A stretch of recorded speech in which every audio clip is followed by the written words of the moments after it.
దుర్వినియోగానికి check పెట్టాలి. Social మీడియాలో జరుగుతున్న అతికి చెక్ పెట్టాలి. సోషల్ మీడియాలో ఫేక్ అకౌంట్లు పెట్టుకుని వ్యక్తిగత హననానికి పాల్పడుతూ సమాజం మీద, రాజ్యాంగం మీద, ప్రభుత్వాల మీద దాడులు చేస్తూ, విమర్శిస్తూ సమాజంలో అశాంతిని రేపే అలాంటి వారి పట్ల కఠినంగా వ్యవహరించాలంటూ ముఖ్యమంత్రి నారా చంద్రబాబు నాయుడు గారు సమీక్షా సమావేశంలో అధికారులకు ఆదేశాలు జారీ చేశారు. సోషల్ మీడియాలో జరుగుతున్న అతిపై కేబినెట్ కూడా సీరియస్ అయింది. ప్రభుత్వాలని, పార్టీలని, నాయకుల్ని, అధికారులని ప్రశ్నించడం అంటే దాడి చేయడం కాదు. ప్రశ్నకి దాడికి సంబంధం లేదు.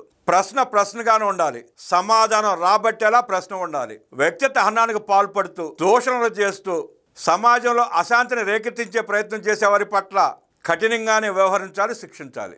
అతి మేధావులు, జర్నలిస్టులు తమ స్వార్థం కోసం అలాంటి నీచులకి మద్దతు తెలిపే వాళ్ళని కూడా వ్యవస్థలు విచారించాలి, కట్టడి చేయాలి. భావ ప్రకటన స్వేచ్ఛ పేరుతో ఇష్టానురీతిగా మీ ఇష్టం వచ్చినట్టు మాట్లాడతామంటే ఎవ్వడూ ఊరుకోడు. అదే భావ ప్రకటన స్వేచ్ఛ పేరుతో ఎదుటి వాళ్ళు మాట్లాడితే మాత్రం నీతులు చెప్తారు, చట్టాలు గుర్తొస్తాయి. మేధావుల ముసుగులో ఉన్న జర్నలిస్టులు ఎలా అయినా మాట్లాడవచ్చు.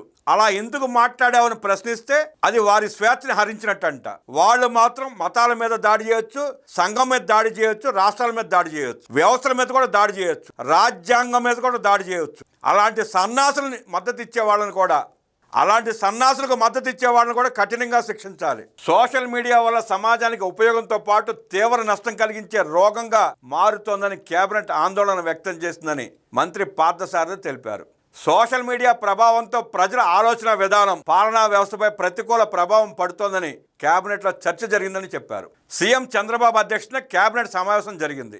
సమావేశం అనంతరం వివరాలను మంత్రి పార్థసారథి విలేకరుల సమావేశంలో వివరించారు. ప్రపంచంలోని అనేక దేశాలు సోషల్ మీడియా నియంత్రణకు కఠిన చట్టాలు అమలు చేస్తున్నాయన్న అంశంపై డీజీపీ హరీష్ కుమార్ గుప్తా ప్రజెంటేషన్ ఇచ్చారన్నారు. సంప్రదాయ మీడియాకు ఉన్న జవాబుదారీతనం, నైతిక విలువలు సోషల్ మీడియాలో కనిపించడం లేదని ఆయన ఆవేదన వ్యక్తం చేశారు. ముఖ్యమంత్రి చంద్రబాబు మాట్లాడుతూ అభ్యంతరకర వ్యాఖ్యలను ఉపేక్షించవద్దు అంటూ ఆదేశాలు జారీ చేశారు. సోషల్ మీడియాలో వ్యక్తిగత హననానికి పాల్పడే వారిపై చర్యలు తీసుకోవాలని సీఎం చంద్రబాబు ఆదేశించారు. దీనిపై టాస్క్ ఫోర్స్ ఏర్పాటు చేయాలని పోలీస్ ఉన్నతాధికారులకు సూచించారు. మంత్రివర్గ సమావేశంలో సోషల్ మీడియాలో తప్పుడు ప్రచారంపై చర్చ జరిగింది. నేతలను కించపరుస్తూ చేసే వీడియోలపై మంత్రులు తీవ్ర అభ్యంతరం తెలిపారు. వైకాపా వాళ్ళు రెచ్చగొడితే రెచ్చిపోవద్దని నేతలకు సీఎం సూచించారు.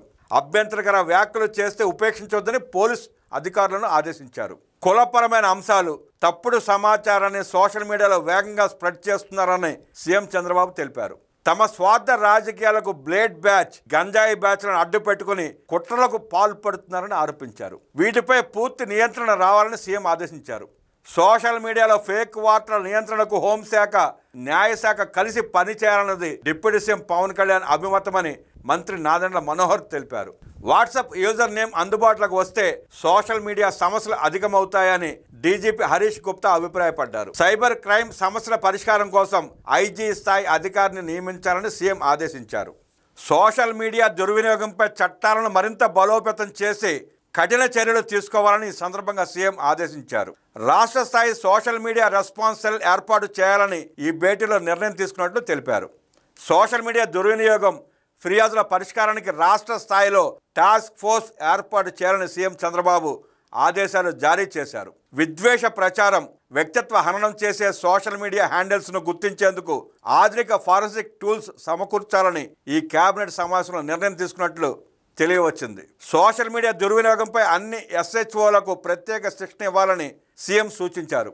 సైబర్ ఇన్వెస్టిగేషన్లో నైపుణ్యం కలిగిన పబ్లిక్ ప్రాసిక్యూటర్లను అవసరమైతే నియమించాలని సీఎం అధికారులకు స్పష్టమైన ఆదేశాలు జారీ చేశారు.